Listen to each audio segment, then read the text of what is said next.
ಇದು ಒಂದೇದು, ಅದರ ಆಪೋಸಿಟ್ ಸೈಡಲ್ಲಿ ಎರಡು. ಇದು ಒಂದನೇ ಎರಡನೇದು. ಒಂದು ನಿಮಿಷ ತೆಗೆದು ಒಂದು ಅಲ್ಲಿಗೆ ಹೋಗಿ, ಎರಡು ಇಲ್ಲಿ ಹೋಗಿ, ಆಪೋಸಿಟ್ ಸೈಡ್ ತೊಂದರೆ ಇಲ್ಲ. ಓಕೆನಾ?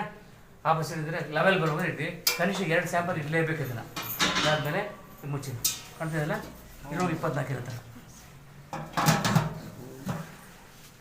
ಸ್ವಿಚ್ ಹಾಕಬೇಕು. ಇಲ್ಲಿ ಸ್ವಿಚ್ ಹಾಕಿದ್ರೆ ಇದು ನೋಡಿ ಆಟೋಮೆಟಿಕ್ ಅದೇ ರೊಟೇಟ್ ಆಗ್ತಾ ಇರುತ್ತೆ. ಇದು ಹಿಂಗೆ ಹೋಗಿ ಹಿಂಗೆ ಬಂದು ವಾಪಸ್ ಬರುತ್ತೆ.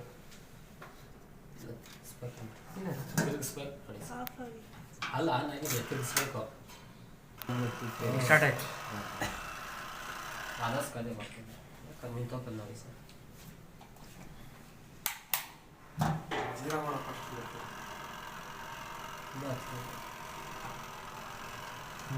ಇವಾಗ ಕರೆಕ್ಟಾಗಿ